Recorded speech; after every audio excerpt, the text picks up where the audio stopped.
Donc on va pouvoir attaquer donc sur la suite des événements, mesdames et messieurs, sur notre sujet de chaque semaine que vous connaissez très très bien, qui est Il Famoso. Maintenant qu'on a lancé les hostilités avec Katarina déjà la semaine dernière, on va pouvoir parler, mesdames et messieurs, de Champions Gaslight. On va pouvoir donc passer cette fin d'émission, parce que mine de rien, l'heure a tourné, il faut qu'on arrive à être plus concis. Mais en même temps, les sujets sont tellement cool. Bon bref, on va parler donc de notre champion de la semaine, à qui on va tenter de donner un design qui pourrait fit dans 2X KO. Alors l'exercice de cette semaine va être un poil compliqué, mais en vrai, il y a moyen d'en faire quelque chose. Moi, je suis quasiment persuadé qu'il y a un truc à faire. Mais je pense aussi qu'on va un peu se faire chier, parce que c'est un perso qui est très straightforward. Mais après, ça peut potentiellement fonctionner, hein. On verra ce que ça donne. Je vais laisser mon brave Chaf faire l'introduction de notre candidat de la semaine. Je pense pas être le meilleur pour pouvoir introduire ce personnage-là.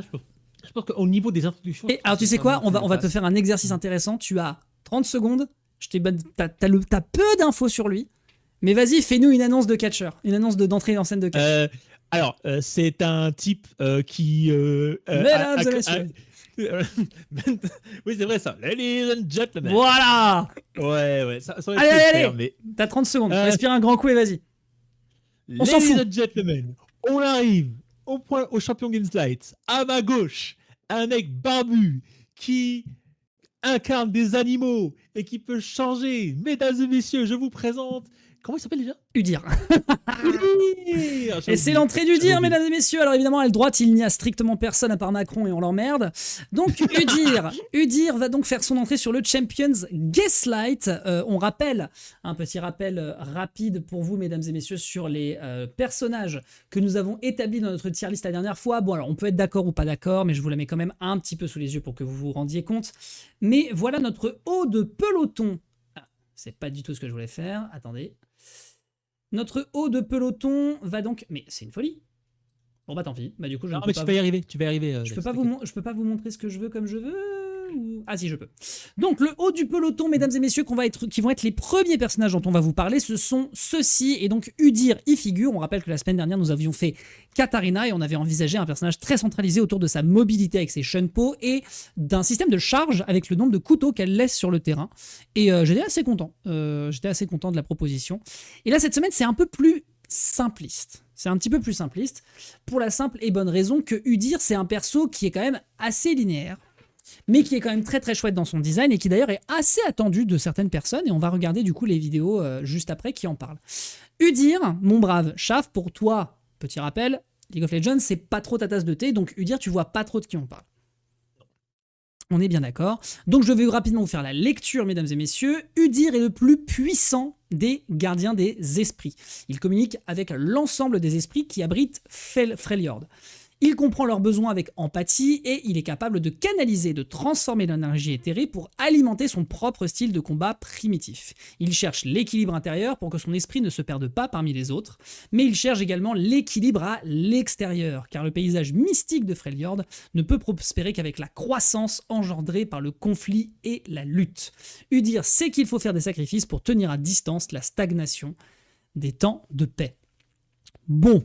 Alors Freljord, mon brave Chaf, c'est littéralement la partie nordique, viking et tout ce qui s'ensuit. Donc voilà, donc vous voyez un petit peu le design du personnage qui est déjà, moi je trouve déjà assez bien burné. Il s'agit d'un chubby daddy, un big chubby daddy avec sa bonne grosse gueule de barbu. Évidemment, un bear dans le chat qui évidemment lui est un grand fan. Évidemment qu'il se jette dessus, c'est logique. Donc voilà, une espèce de moine qui vit dans la toundra, de son côté, grosse beubare, grosse ceinture perlée autour du corps, et voilà, cette espèce de figure un peu inouïe, je ne saurais pas trop te dire, mais qui par contre casse des culs quand il t'attrape. Et le concept du personnage, du coup, il faut qu'on en discute pour voir si on parle d'un rushdown ou pas, parce que c'est compliqué avec sa corpulence, et tu vas le voir justement avec ses abilities. Donc regardons un petit peu le détail. Donc le personnage a un passif. C'est un peu étonnant par rapport aux autres personnages. En gros, donc League of Legends est un jeu qui a 4 compétences par personnage, dont une compétence qui est plus longue que les autres, qui s'appelle l'ultimate, l'ultime. C'est pas le cas sur Udir. Udir a 4 coups, et chacun de ces coups lui permet d'incarner un personnage.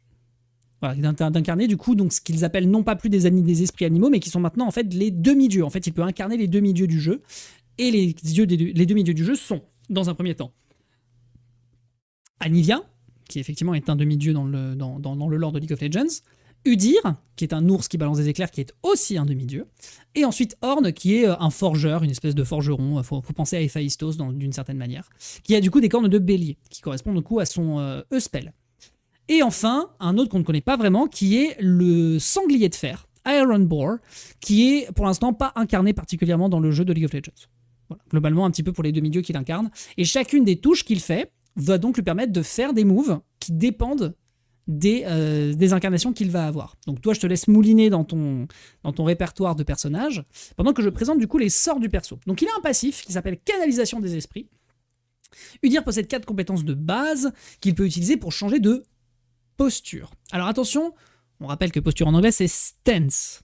On a déjà un perso à stance dans le jeu en la personne de Yasuo. Est-ce que le fait de changer de forme, etc. correspond à une stance et donc lui permet d'avoir un arsenal de moves? On va en discuter. Réactiver une nouvelle compétence renouvelle ses effets et en ajoute d'autres. De plus, après avoir utilisé une compétence, les 2 prochaines attaques d'Udyr gagnent de la vitesse d'attaque. Ce qui est plutôt utile, puisque c'est un perso qui court vers toi et qui te met des patates. Et en l'occurrence, il n'a que ça pour taper, donc s'il tape plus vite, c'est quand même plus rentable pour lui. Suivant, Griffe Sauvage. Udyr gagne de la vitesse d'attaque et ses 2 prochaines attaques infligent des dégâts physiques supplémentaires. En réactivant les griffes, donc c'est-à-dire que s'il reste activé sur les griffes, que le cooldown se reset et qu'il le réactive, Udyr gagne encore plus de vitesse d'attaque et ses 2 prochaines attaques font tomber la foudre sur sa cible. Donc là, c'est littéralement l'incarnation de Volibear, qui est du coup voilà, le demi-dieu de la foudre.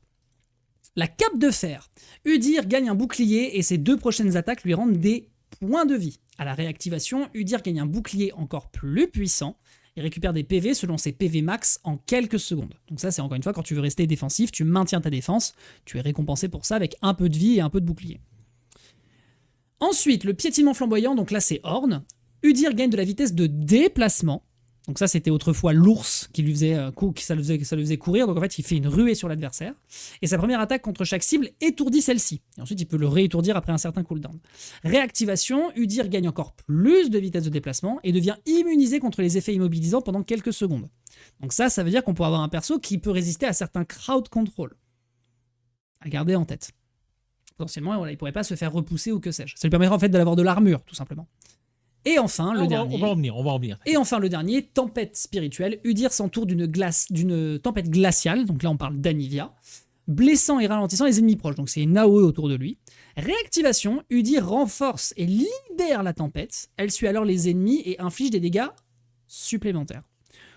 Voilà le kit du personnage. Le personnage, il a très longtemps été pensé comme un perso qui te fonce dessus, avec des stats inarrêtables parce qu'il s'est gavé dans la jungle, et en allant chercher aussi des tours, parce qu'il peut détruire des tours très très vite, notamment avec ses coups de griffe. En tout cas, c'était le cas à l'époque où c'était l'incarnation du tigre. Et ensuite, voilà, il t'arrive dessus, il te stun, il te met 4 coups dans la gueule avec une vitesse d'attaque démesurée, et si jamais tu veux le chase, il se transforme avec l'ours, et il court dans la forêt, et il est absolument instoppable. Voilà pour les datas que je peux te donner sur le personnage. Qu'est-ce qu'on en pense avec toi qui est un peu monsieur jeu de combat dans la conversation? Alors, pour moi, on peut partir sur 2 directions possibles. Et 2 directions, pour moi, extrêmement intéressantes. Même si ce ne sera pas in fine le même personnage, ça sera quand même une bonne interprétation. Les 2 sont des bonnes interprétations de ce que peut donner Udyr dans un jeu de combat. La première, ça serait un petit peu plus entre guillemets straightforward comparé à ce que League of Legends donne. En aspiration, c'est techniquement pas un personnage de jeu de combat, mais je vais quand même en parler. Il y a un personnage de l'univers DC, donc Superman, Batman, blablabla, qui s'appelle Vixen. Vixen, son principe, c'est qu'elle peut se connecter avec ce qu'on appelle le rouge. Et le rouge, donc, c'est l'esprit des animaux sur la planète Terre chez DC. L'intégralité de la faune, si vous préférez. C'est la Blanche-Neige de DC Comics, quoi. On parle pas. Non. Moi, je te parle pas de Blanche-Neige ou de Fluttershy qui te balance des écureuils et des pigeons sur la tête. Je te parle pas de ça. D'accord. Moi, je te parle Comment ça va, NTK? Tiens, salut Chris. Hey, NTK, comment va? Moi, je te parle d'incarner un animal spécifique. Le Vixen, par exemple, elle est en rhinocéros, et ben, elle est bien plus lourde qu'en temps normal. Quand elle est en éléphant, bien plus lourde. Elle est en tigre, ses mains sont acérées de griffes. quand elle D'accord, donc est sa morphologie en change, mais elle jaguar. se transforme pas en Voilà. l'animal. Non, elle ne se transforme pas en animal. En gros, ses pouvoirs lui donnent des incarnations d'animaux, mais elle ne change pas. C'est pas Beast D'accord, Boy. ok. Beast Boy, d'ailleurs, il interprète aussi le rouge d'une façon différente. Ok, ok, ok, ok, ok. L'idée de Vixen, c'est que elle peut interagir très rapidement entre. Alors, quand elle a été incarnée dans Injustice, parce qu'elle est techniquement dans Injustice, ils n'ont pas du tout fait ça. Ce qu'ils ont fait, c'est que c'est juste Cheetah, donc un costume supplémentaire de Cheetah. Et en gros, c'est comme si Vixen décidait de se nerfer elle-même en n'incarnant que une panthère et rien d'autre qu'une panthère. Bon, c'est pas exactement comme ça qu'on designerait Vixen si on devrait designer Vixen de A à Z en tant que Ok. personnage. Ouais, je vois, je vois. Mais voilà, ça serait une interprétation. En gros, il n'y aurait pas réellement de stance, mais chaque coup, en fait, de Udir incarnerait un animal ou un demi-dieu Oui, différent. oui, en fonction de ce qu'il veut faire. Moi, Le, ça me paraîtrait le plus voilà, logique. le Sten H ferait incarner le Héphaïstos, là, que tu me disais, le forgeron. Oui, Horn. Mais son Sten M, ça ramène un pic de glace d'Anivia, et son launcher ramène autre chose. Bref, on mélange un petit peu ça le rend un petit peu straightforward, parce que ça le rend assez simple. Oui, c'est ça. C'est un petit peu ça, Mais oui, moi qui m'inquiète. voilà, ça serait quand même fidèle à ce qu'on appelle Uldir dans le jeu. Ok. Et aussi, il y a aucune raison pour laquelle on ne mettrait pas des coups spéciaux spécifiques qui, par exemple, ramèneraient de l'armor si on incarnerait Oui, oui. ce que tu viens de dire, ou qui friserait l'adversaire si on incarnerait. Mais je vois bien quelque chose où on peut cycler d'une stance à l'autre. Ah Un oui, petit oui, peu comme complètement, dans des les combos. Wang. En fait, moi, la question que je me pose, c'est est-ce que les incarnations, le fait d'incarner un truc précis dans un timing précis avec des moves précis, parce que j'imagine que tous les moves vont pas faire que tu vas être sous Udyr ou sous Horn ou sous Anivia ou sous le Ironborn, le fait de pouvoir justement les réutiliser, ou même par exemple d'avoir un cancel où tu peux l'utiliser à 2 reprises d'un seul coup rapidement, quelle récompense du coup tu en tires de rester dans une incarnation par rapport à une autre? Parce que si chacun de tes moves te fait un petit peu changer, moi par exemple je pense aux normaux. Les normaux, tu peux complètement avoir l'incarnation du Dir, où en fait tu mets des coups rapides avec des normaux qui permettent de propulser l'adversaire, par exemple avec le launcher. Je sais pas, il pourrait griffer le sol par exemple et propulser l'adversaire dans les airs. Et pareil pour ses aériaux par exemple. Ensuite, la question qui a à se poser, c'est qu'est-ce que tu y gagnes à rester sous cette forme? Est-ce qu'au bout d'un moment, tes coups vont mettre des coups de foudre, comme c'est le cas dans le jeu? Et dans ce cas-là, est-ce que tu as des conversions intéressantes à faire à partir de ce truc-là? Comment est-ce que tu y accèdes? Dans un premier temps, pour les normaux. Tu peux faire l'inverse. Tu peux donner des malus si tu utilises le même coup en boucle. Tu vas forcer l'adversaire à pouvoir changer de stance. Et si tu veux ajouter la foudre, bah, tu mets une S1. Et la S1, il ramène de la foudre. Alors, justement, le problème, c'est que si par exemple, imaginons dans ce que je suis en train de te donner comme schéma, les normaux, c'est Volibear. Les 4 autres, enfin les 3 autres, ils vont où? Bah, en fait, t'as basiquement créé un troisième archétype que je voulais pas trop citer parce que c'est un peu complexe, mais c'est complètement une possibilité. En gros, l'AS2 serait juste là pour cycler d'une stance à l'autre, et l'intégralité de ses normaux change en fonction de la stance qu'il prend. Ah ouais, mais après, la C'est perso devient possible. vraiment complexe. Ouais. Alors c'est possible, mais c'est débile en fait. C'est complètement crétin. Non, Wolverine dans UMVC on l'a déjà et c'est Warwick. C'est un peu Warwick.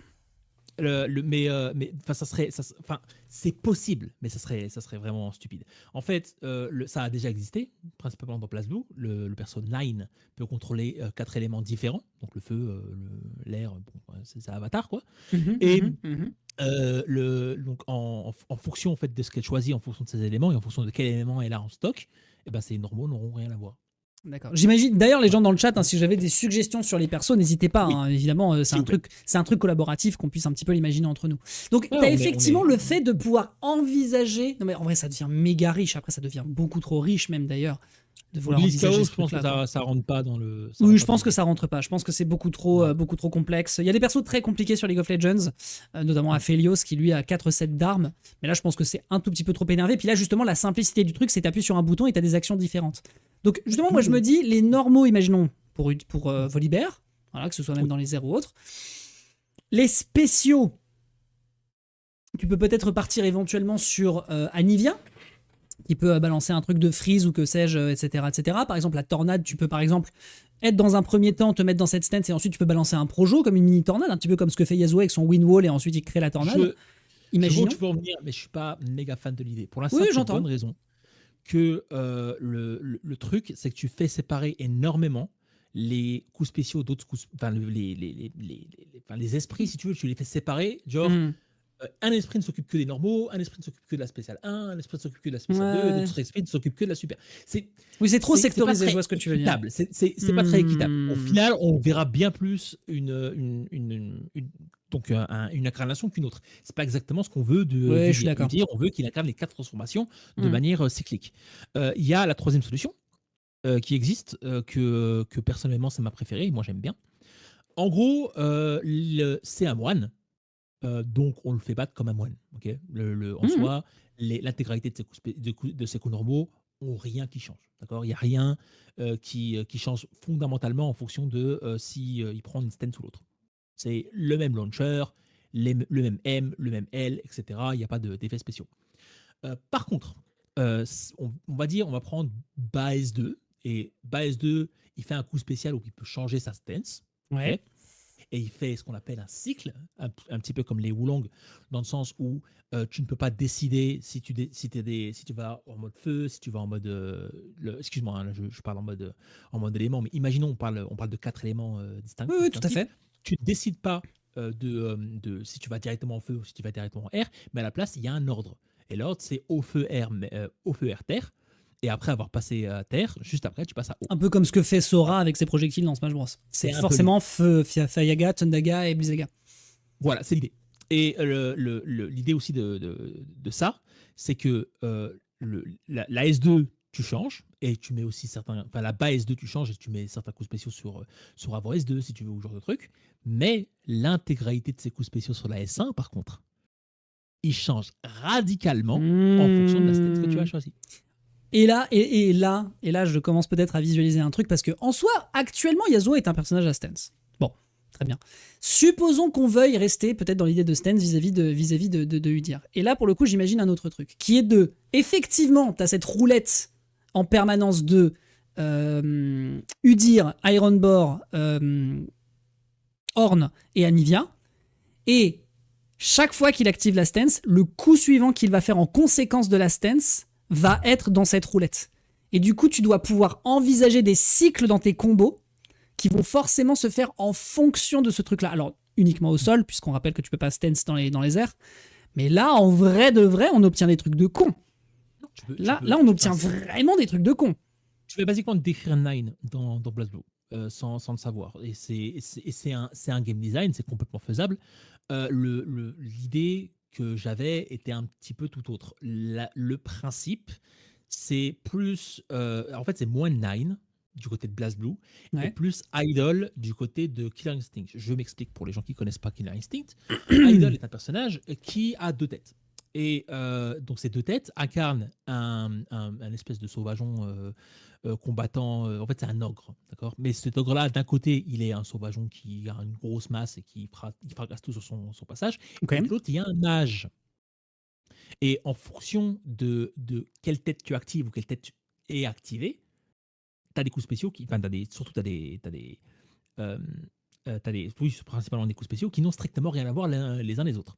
Mhm. Et ça, c'est intéressant. Dans le sens où tu peux te retrouver avec quelque chose qui va ressembler basiquement à la même chose. Genre, imaginons, on l'appelle euh, la, je sais pas moi, la lance 2, ou je sais pas, le, le, comment dire, la charge de 2. Ouais, ça c'est mieux. La charge de 2, et c'est la Mhm. charge du dire. Et la charge du dire, elle a de l'armor. Mais la charge comment s'appelle le pièce de glace là. Pièce de glace Anivia. Ouais. La charge d'Anivia, par contre, elle permet de freeze l'adversaire. Et la charge de l'autre, Héphaïstos, je ne sais plus comment ça s'appelle. De Horn. Ouais. Voilà, tu décides de lui mettre de l'armor. La charge du dire, tu décides de lui mettre plus de dégâts, tu fais multi-hit, blablabla. Et Après, pareil, si tu veux faire un dragon, pareil, si tu veux faire une poule. la question étant, est-ce que ça devient pas compliqué de gérer Non, toutes ces ressources? non, non, non. Parce qu'en fait, le Bear demandait si ce serait possible de mettre une indication en base de barre spé. Base de barre de spé. Pas besoin, en fait. L'indication, il y en aura une, oui, mais c'est Oui, tout à fait, simplement une bien sûr. indication pour savoir, dans quelle stance tu es. Tout bêtement. Si tu es en mode Udir, tu sais que tu es en mode Udir.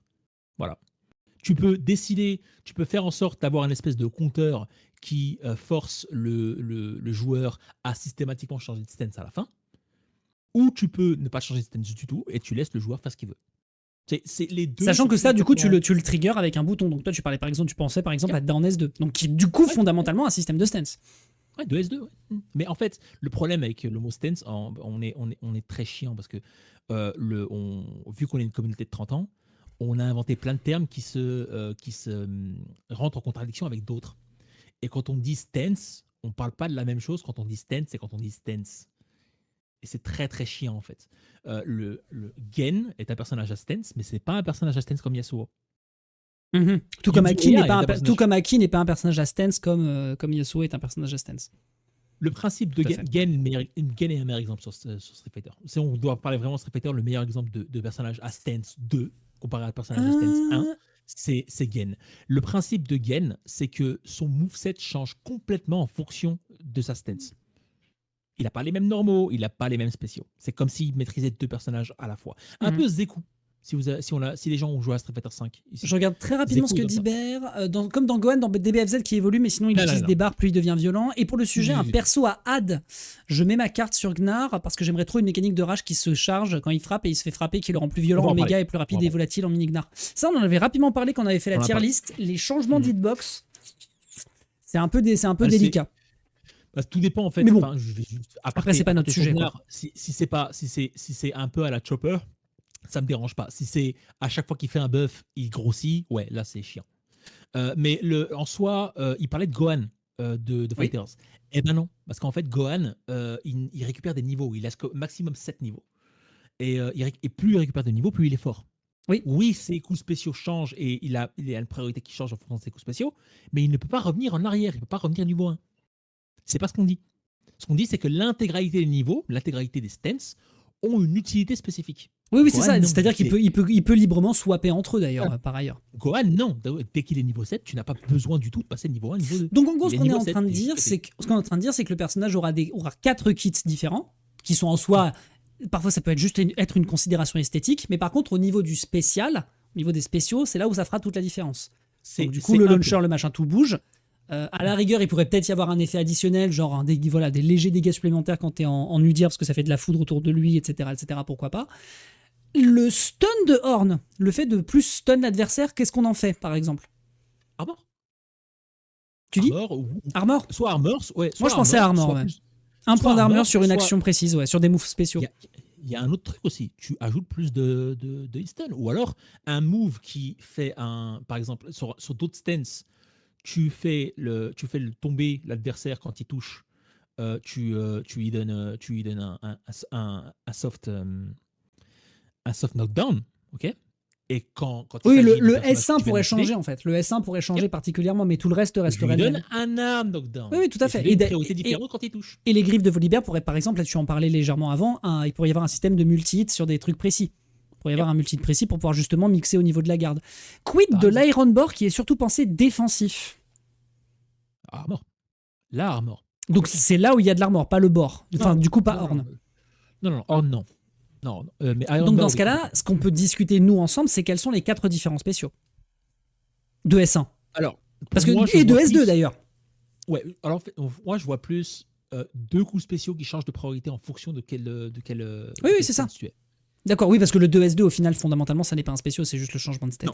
Donc du coup, qu'est-ce qu'on veut changer? Si, ça peut être reconnu comme un spécial, et ça va être reconnu comme un spécial dans le sens où c'est très très utile dans un jeu d'avoir un spécial qui fait rien, dans le sens où, surtout dans un jeu à assist, dans le sens où tu peux faire LMH, assist, spécial qui fait rien, l'assist ramène, frappe, et toi t'arrives, t'as changé de stance et tu fais autre chose. Ce qui te permet d'aller chercher des combos routes extrêmement riches, parce que tu veux mettre des dégâts précis avec la forme de Volibear, ensuite tu veux switcher pour stun l'adversaire ou que ça joue profiter de l'armor. Oui, bien sûr, il y a tout un monde. Donc du coup, qu'est-ce qu'on veut envisager par exemple sur Udyr? Ok, moi je vois... sur Volibear, pardon. Donc Volibear, les griffes, quand il les crée, il frappe plus vite, et s'il réutilise le move, il y a de la foudre. En soi, on peut imaginer ça pour un archétype de perso spécifique. Ouais. Pour le mien, je vais être très clair. Je vais être très rapide. Le mien, c'est pas ça. Le mien, c'est le coup spécial ressemble. L'animation. Imagine une animation où Udyr ne fait que charger avec son épaule. D'accord ? Tout à fait. Il fait comme ça. Juste ça. Ok ? Et ben en fonction de sa stance, donc c'est toujours la même chose, mais c'est juste la propriété qui change. L'animation est la même. Moi, je veux juste simplifier le boulot des développeurs. L'animation est la même, mais la priorité n'est pas la même chose en fonction de la stance qui a été choisie. Ok, très bien. Bah, du coup, moi, ce que je vois en imaginant les moves avec la même frame data, le même move, etc., Anivia peut parfaitement être un freeze. Ce n'est pas un move avec une même frame data. Attention, Ah, c'est ça des coups change. spéciaux qui n'ont rien à voir. Oui, Ah. la frame data et il faut que la frame data et surtout il faut que la propriété du move change. Ok, dans ce cas-là, si on peut imaginer justement, donc imaginons le S1 de Udyr sous Anivia. Alors, généralement, si je me souviens bien, normalement, il frappe ses deux ailes en même temps. Donc, imaginons que ça touche. Pour moi, ça freeze l'adversaire comme l'Unbreakable de Braum. On peut faire ça. Voilà, déjà pour commencer. Et ensuite, tu l'adversaire. peux convertir. Les griffes de Volibear, bah, du coup, bah, pour moi, ce serait juste un espèce de système avec le même concept où le mec met ses griffes sur l'adversaire et ce serait un multi-hit qui électrise l'adversaire, mais au final, c'est un freeze aussi. Donc, je suis pas sûr que ce soit si utile. À la rigueur, ça peut sinon propulser l'adversaire, j'en sais rien. Fais un effet de violence. Fais un effet d'électrique qui ne frise pas. C'est complètement faisable. Oui, aussi, bien évidemment, naturellement. Ça peut juste augmenter aussi un peu les dégâts, étant donné que c'est un truc. C'est vraiment le truc d'attaque du personnage. En soi, la propriété n'a strictement rien à voir avec l'animation qu'on met. Hein. Oui, tout à fait. Tout petit aparté. Hein. Il y a Superman. Superman, il a son souffle qui te frise dans tous les Injustice. Okay, sauf qu'il y a Bizarro. Bizarro, c'est Superman inversé. Mm-hmm. Donc Bizarro, il a un laser qui fait des glaces et un souffle qui fait du feu. Alors que Superman, c'est complètement l'inverse. Et bien, ce qui se passe, c'est que quand il est en train de faire son souffle enflammé, Bizarro, il prise l'adversaire au sol. L'effet n'est pas la même, parce qu'on le voit en train de bouger comme s'il était enflammé, mais la frame data est exactement identique. Ok. Bon, attends. Donc, du coup, après, imaginons le fait que, comme il l'explique, il y a un effet additionnel. Enfin, ça, on verra ça après. Mais pour l'instant, on va parler de la S1. Mais du coup, moi, je pense à l'idée des effets additionnels qui sont quand tu restes sur la même stance. Moi, je pense du coup à une combinaison où tu as un spécial cancelable, où tu fais S1 et S2 ensuite. Pour peu que tu aies les ressources et pour peu que j'en sais rien. Ou alors que ça annule ta stance tout de suite et que ça te fait revenir en forme classique. On va voir ce que j'en fais. Mais du coup, je développe. Rien n'empêche de faire une espèce de Katarina, en fait. Non, mais ce qu'on a développé avec Katarina. Je vais développer. Ouais, vas-y, je t'en prie. Je vais développer. Donc du coup, imaginons S1, tu touches avec Volibear, tu slashes l'adversaire, tu lui mets du dégât supplémentaire, imaginons. Avec Anivia, tac, ça frise l'adversaire. Très bien. Avec l'Ironbore, un point d'armure et tu repousses l'adversaire pour être défensif, I guess, ou un truc dans le genre. Ça permet d'obtenir un wall splat éventuellement. Ouais, tu peux wall splat, tu peux wall en prenant donc un point d'armure, ou alors tu propulses l'adversaire, ou que sais-je. Enfin voilà, il y a wall tout un c'est très bien. wall bounce. Ça peut comboter derrière. Et donc, la même chose, mais avec Horn cette fois-ci. Pour moi, c'est censé stun l'adversaire, parce que c'est censé être le principe du truc. Donc pour moi, on peut imaginer le fait que ça mette l'adversaire dans une situation de soit de fumble, soit il tombe au sol, soit j'en sais rien, soit mon cul sur la commode, et que du coup, derrière, toi, tu puisses avec tes mouvements ou avec un assist, briser la distance que ça crée, et du coup pouvoir ensuite convertir avec un tag assist, etc., par exemple. Moi, je vois bien. Mais du coup, ça te donne un point d'armure, donc ce qui veut dire que tu peux reversal la situation. Tu peux reversal, tu es dans le corner, tu appuies sur ce bouton sur un moment qui est bon, mais qui a quand même un peu de start-up. Je pense que chacun de ces spéciaux, de toute façon, a un start-up. Plus rapide sur Volibear, bien sûr. De quel move tu parles quand tu parles de co-armure? Parce qu'on était en train de discuter du forgeron là, qui avait déjà un co d'armure. Non, justement, non. Non. Pour moi, l'armure, elle est sur l'Ironbore. Elle est pas sur Horn. D'accord. D'accord. Donc le personnage à corne là que tu me dis, le demi-dieu à corne, il n'a pas l'armure. Non, mais par contre, il pose un stun. Ouais. Il pose un stun, quel qu'il soit, faut qu'on trouve un truc, mais pour moi, ce serait justement, ou à la rigueur, c'est une ruade. Genre, il arrive, il lui met un coup, et en fait, ça fait rouler l'adversaire, et du coup, après, avec un tag, tu peux lui foncer dedans. Deux KO, enfin, je sais plus comment il l'appelle, peut-être les cripples ou les fumbles, j'en sais rien. Ouais. Le personnage tombe. Oui, il roule.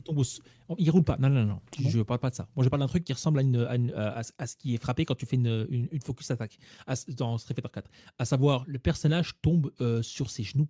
Ah oui, sur place, oui. Ensuite, il s'éclate de tout son long. Voilà. Bien sûr. Et surtout, il peut avoir une animation spécifique quand il garde et une animation spécifique quand il ne garde pas, quand il se fait avoir. Là-dessus. L'animation spécifique quand il garde, tu fais un brise-garde. Par exemple. Bête et méchant. Et là où justement je viens à mon idée que je développe après, maintenant qu'on a l'idée, donc je résume pour tout le monde, Volibear, donc les griffes de foudre, il arrive, il slash l'adversaire et ça lui fait des dégâts supplémentaires. Voilà. Ouais. Le deuxième, donc du coup il a un point d'armure et il pousse l'adversaire d'une manière ou d'une autre, soit il le propulse, soit j'en sais rien, mais en tout cas il arrive à se défendre. Peut-être que c'est juste de l'armure, il faut qu'on détermine ce truc là, mais voilà. Ensuite avec Horn, Avec Horn, ça met l'adversaire du coup en cripple. Non, enfin pas en cripple. Si, c'est du cripple. Enfin, il est debout puis il tombe à genoux. C'est un cripple, ouais. Et ensuite, avec Anivia, ça freeze l'adversaire pendant un léger temps. Ça fait comme l'Unbreakable de Broom. Moi, l'idée que j'en ai, c'est que comme il faut penser qu'il y a 2 trucs additionnels, enfin qu'il y a un coup additionnel quand tu restes sur le même esprit, moi l'idée que j'ai, c'est avec ton S2, donc tu fais S1 puis S2, tu fais l'effet additionnel, donc supposons que le mec se prenne des dégâts supplémentaires avec le slash du S1 avec Volibear, tu le réenchaînes et ça fait une chute de foudre sur l'adversaire qui fait plus de dégâts et qui ensuite propulse l'adversaire au sol. Par contre, le malus que tu touches de ce truc-là parce que tu as activé 2 fois la stance, parce que sinon ce serait méga puissant de le spammer, c'est que tu perds l'usage de cette stance tant que tu n'as pas réutilisé l'effet additionnel S1 et S2 d'une autre stance. J'aime beaucoup.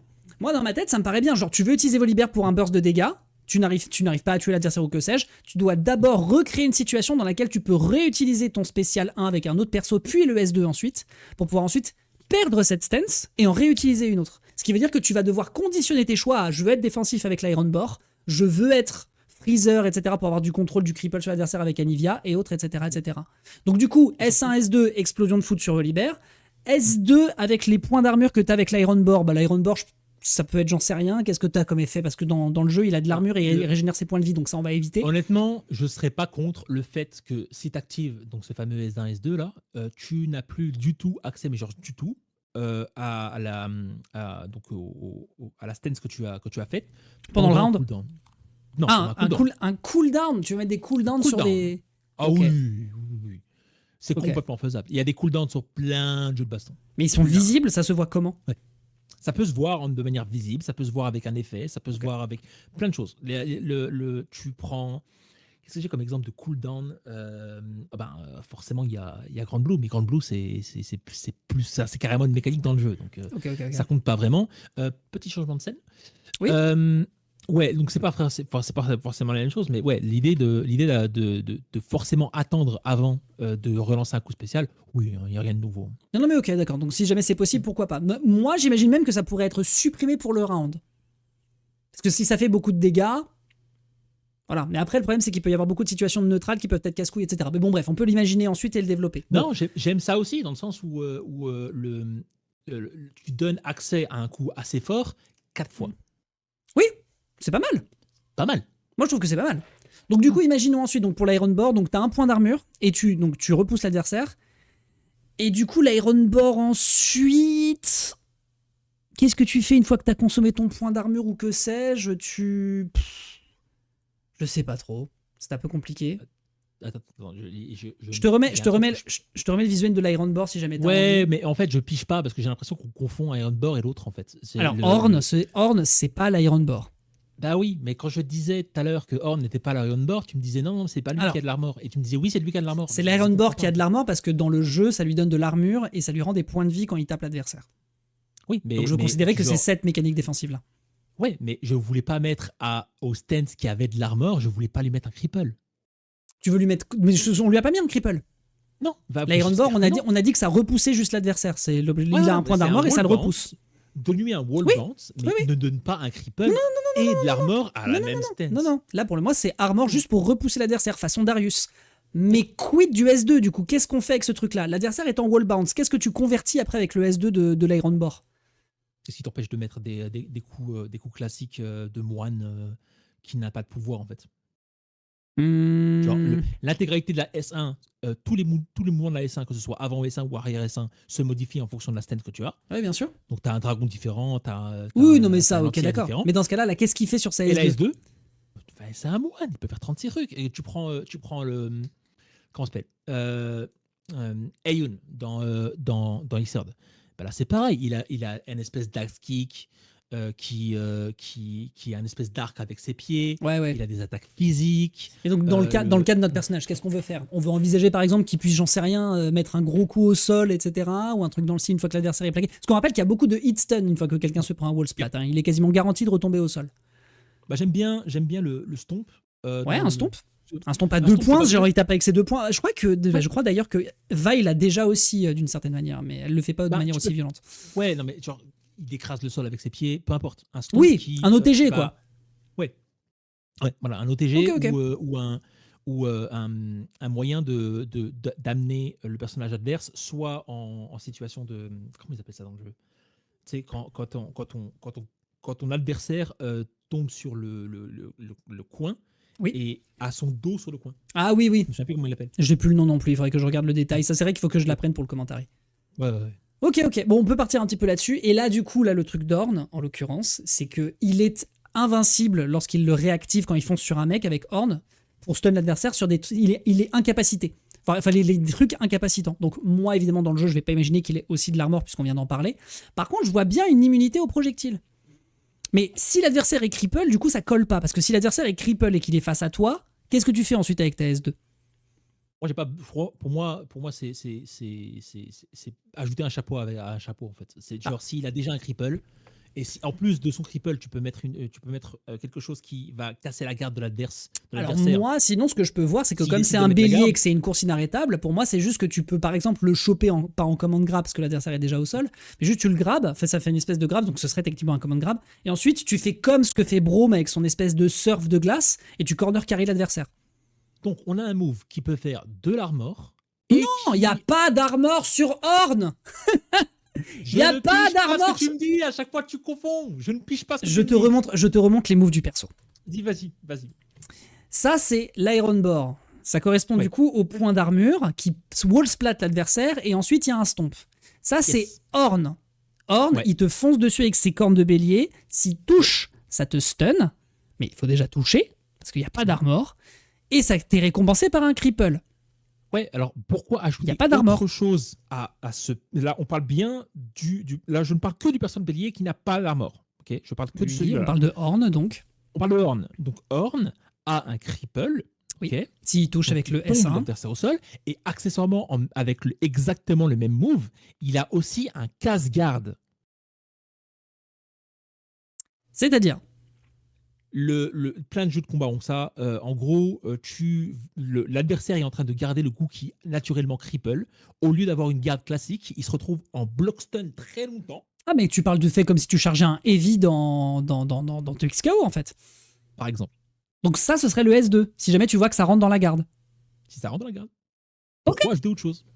Pourquoi lui faire Mais quid si jamais tu as déjà touché avec le S1 dans la garde et que tu veux quand même rentabiliser avec le S2? Bah, ça va dépendre de ta stance.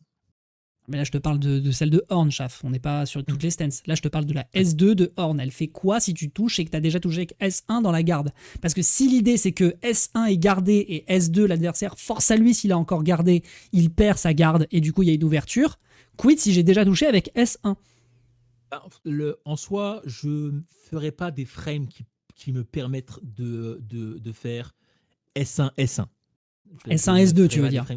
S1, S2. Je ne ferai pas des frames comme ça. Oui, mais justement, moi, ce que je pense, du coup, c'est que le mec est con et il a pleuré dans sa garde pendant que je lui ai mis un block string et que mon assist me permet de charger le S2. Force à lui, je bloque la garde, j'ai une ouverture.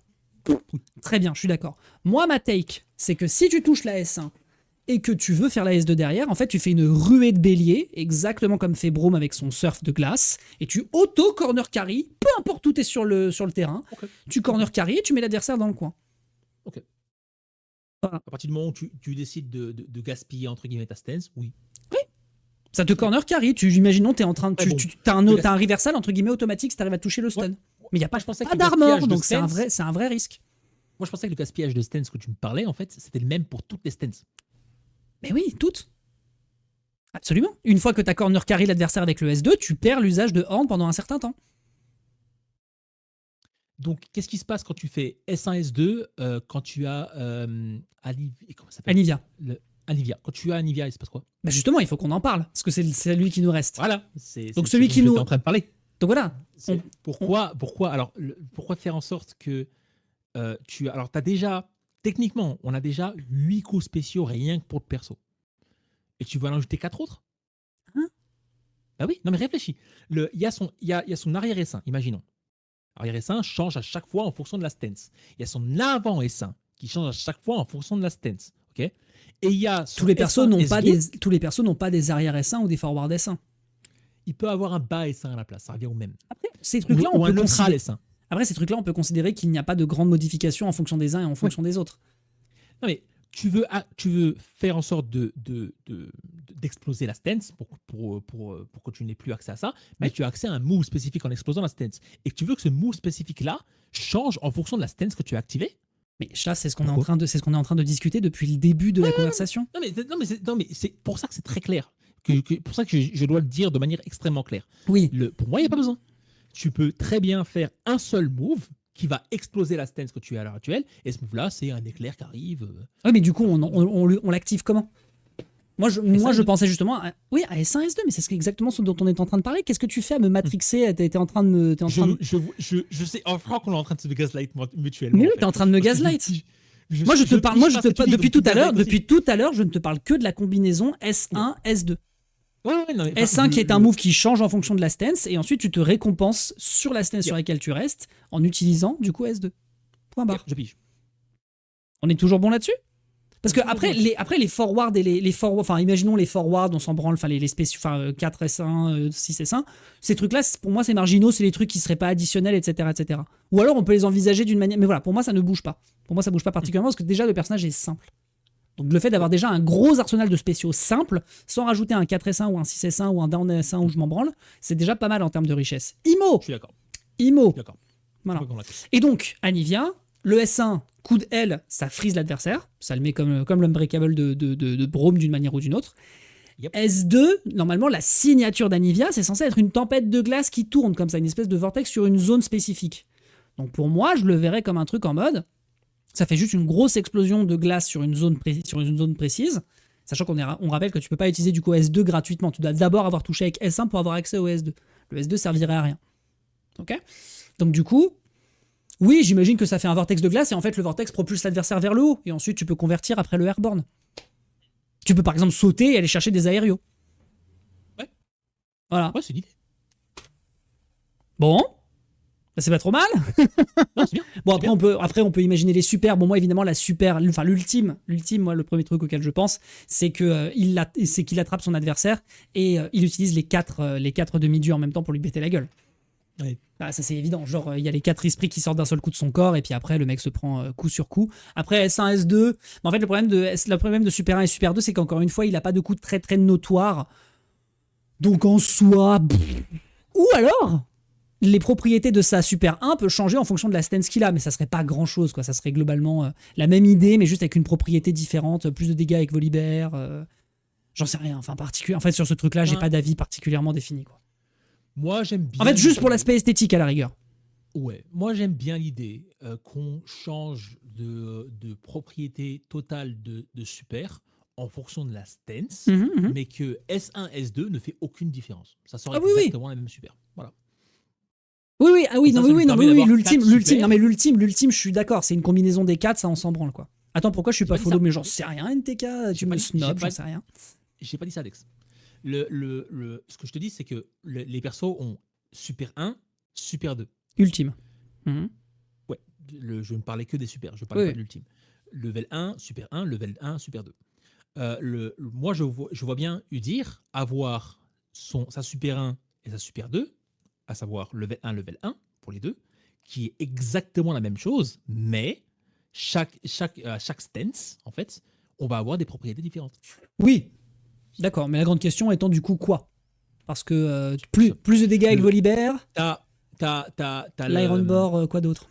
Voilà, comment ça s'appelle tu peux avoir un effet full screen avec le piaf de glace, je me rappelle plus. Avec Anivia ? Je suis désolé. Hein. Voilà, Alivia, une pluie de glace qui fait full screen et qui attaque, qui pourra attaquer un assist qui arrive. L'idée, c'est que ça ressemble à la même chose, c'est la même anime, mais les priorités sont différentes, les propriétés sont différentes. Ok, d'accord. Oui, bah pourquoi pas.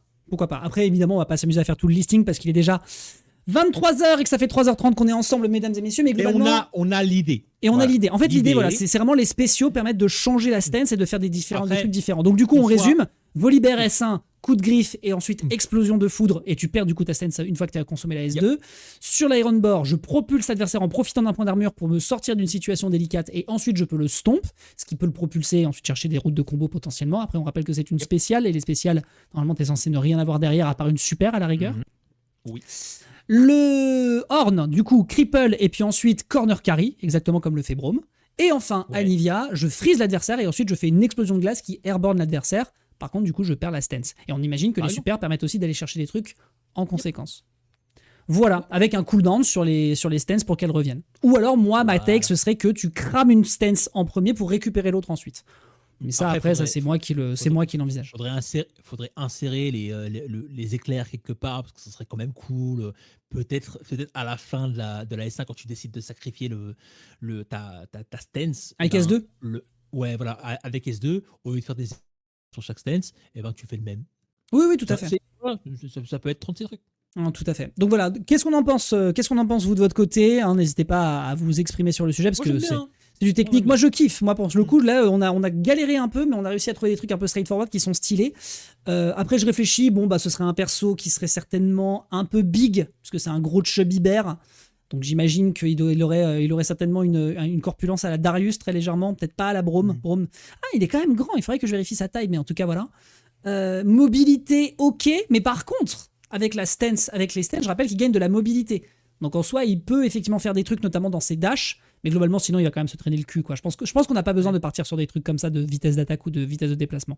Je pense qu'il a une vitesse correcte pour compenser ce truc-là, mais que par contre, bon, voilà, dans sa démarche classique, il se traîne un peu le cul, quoi. Mais par contre, ses dashs, ça va.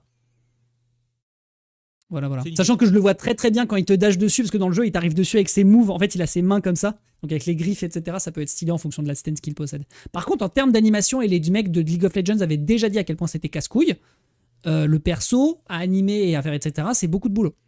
Donc c'est peut-être pas la priorité de vouloir partir sur des trucs pareils. Non, mais ça peut être simplifié. Voilà ce qu'on en pense. On regarde très rapidement ce qui se dit. Il y a un truc intéressant qui a été soulevé par quelqu'un sur Reddit, qui a balancé que dans le développement du nouveau Udyr sur League of Legends, il a trouvé et il était à peu près dans l'idée de lui faire des archétypes qui ressemblaient à du fighting game. Voilà. Est-ce que je peux me rendre Udyr est-ce que je peux faire en sorte que Udyr ressemble comme s'il était dans un jeu de combat autant que s'il était sur League of Legends? Et pour le coup, ça colle un petit peu. D'ailleurs, on rappelle que sa posture de base dans League of Legends, quand tu le vois de face à la caméra, il est comme ça. Oui, mais ça garde, quoi. Voilà. Donc un peu à la Sagat, quoi. Légèrement. Je crois qu'il est un peu comme ça, Sagat, non? Je dis pas une connerie? Alors. Bon. On va pas commencer à partir là-dedans, mais je crois que c'est un peu ça, oui ou non? Ouais, enfin. Bon. Si on commence à parler de garde de Muay Thai. Non, mais si on commence à parler de garde de Muay Thai et la différence entre garde oui. Mais je trouve qu'il est un peu comme ça. Bon, bref. Ah oui, non, il est comme ça, t'as raison. Bah oui, ça et ça. Oui, j'ai de la merde, tu as raison. Bon, bref, anyway. Mais du coup, il a une pose de combattant, quoi. Ouais, non, mais je sais que c'est chiant en fait. Je voulais pas. Non, mais tu as raison. J'allais nerder et je voulais pas nerder. Non, mais t'as raison de pas nerder. Du coup, on fait un très léger passage sur la vidéo de Bruiser Minion qui a envie de parler de Udyr dans 2XKO. Et ça se trouve, il a peut-être une idée complètement différente de la nôtre. J'espère. Voilà, on a 5 minutes et après on vous parle des tournois du week-end, sachant qu'on en a combien à vous présenter. Normalement, on en a 2. Je crois que c'est le Risk et l'eBay Games. Je vérifie ça très très vite. Histoire qu'on ne perde pas trop de temps. Ouais. Oui, c'est ça. Oui, on va parler très très vite du Risk et du... On va parler tout à l'heure et du Twix Japan, etc. Bon bref. Donc voilà, on regarde rapidement ce que dit ce monsieur et ensuite on vous présente le reste. Any fighting game enthusiast familiar with Udyr could probably guess exactly where I'm going with this one. And that's because the stance ability swapping League Spirit Warrior is known for is actually a defined archetype in fighting games that several characters in the genre utilize. Ah bah tiens, il a présenté la plupart de tes persos. C'est parfait. Exceptionnel. J'ai rien besoin de dire. C'est génial. J'ai parlé de Zeku, ils m'ont dit Zeku. J'ai parlé de les boulons, ils m'ont dit les boulons. C'est génial. Oui, par contre, ça rend de la complexité sur le personnage, ça c'est clair. C'est le but, c'est pas de créer un personnage facile. Bien sûr.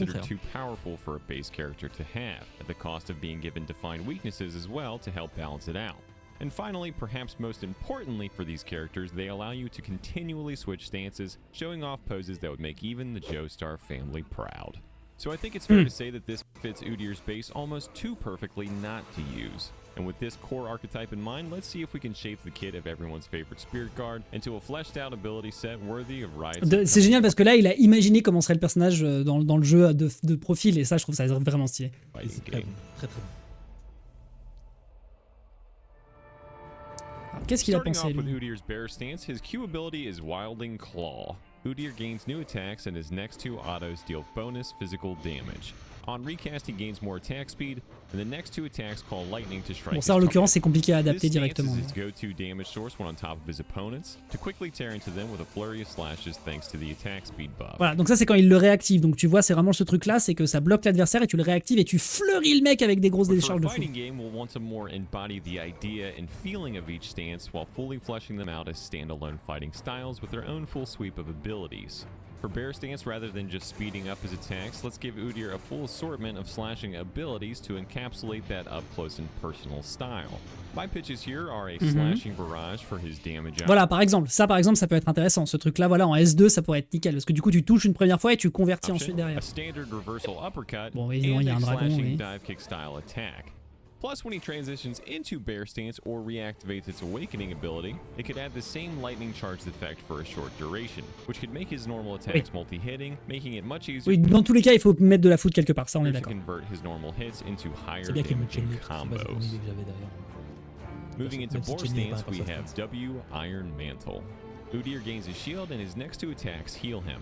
On recast, he gains an even bigger shield and heals based on Évidemment, ça, on va maximum éviter health de over a soigner les short persos dans les jeux de duration. combat.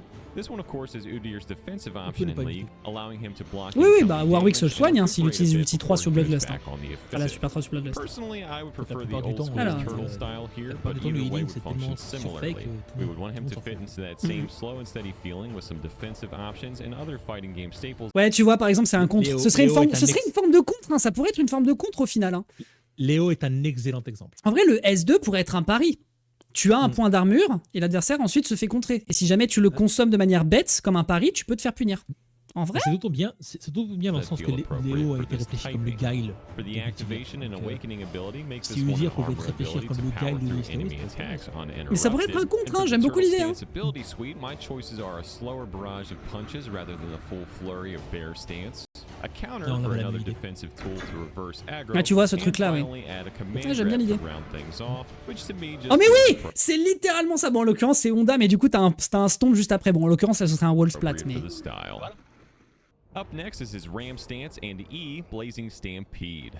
Udyr gains additional movement speed, and his first attack against each new target will stun them.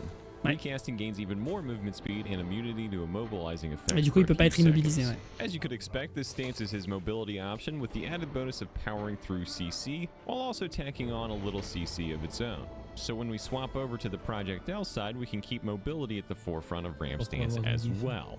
For the activation and awakening ability, grants Udyr a command run to charge. Oui, ça pourrait être 6S2, oui, oui, non, mais ça pourrait être 6S2, il y a aucun. Et ouais, donc du coup, tu frappes l'adversaire et tu le propulses, on est d'accord. And lastly, add this Pour moi, le fait que ça passe sous les projectiles, par-dessus les projectiles, enfin que ça soit invincible aux projectiles, ça par contre, je suis d'accord. stunning ground smash instead as a separate special move that knocks opponents in the air for combo. Ah oui, ça pourrait le faire follow-ups. wall splat, enfin ça pourrait le faire ground splat. This finally Intéressant. brings us to his Phoenix stance, Udyr's R, Wingborn Storm.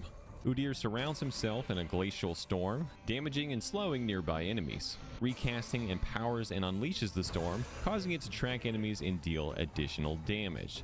In League, this is a way for Udyr to go wide, hitting multiple characters at once and dealing damage over time in a large area. However, for his fighting game equivalent being one Okay. versus one active characters at a time, we could focus more on space control and raw power on this one. Ah, après tu peux aussi effectivement lorsque tu l'actives avec le S1, tu peux aussi si jamais tu ne touches pas l'adversaire, même si tu le whiffes, ça te crée quand même une zone autour de toi et l'adversaire est légèrement incapacité. Ça peut être intéressant aussi. Tu peux lui mettre des multi-hits, ouais. Oui, oui. rather than hitting multiple characters at the same time. Make Phoenix Stance his first ultimate as an install super for a short duration to justify a high power level. It could unleash the same oppressive ice storm around Udyr to constantly proc damage on the opposition when he gets Ouais, ça, in c'est- close. ça, c'est over And as with the reactivation, Ouais, in League, ouais. give him the ability to control the blizzard from afar and keep chipping away at his opponents with this icy assault. And to even further pay homage to the inspiration behind this stance, give Udyr a few more familiar abilities, like a freezing ice ball, a bit of a different ice wall that still Oui, acts moi to je pensais control surtout à space, l'histoire de l'ice ball and peut-être. an Oh ice non, spike il a to montré le prevent pire them oiseau from du monde. afar.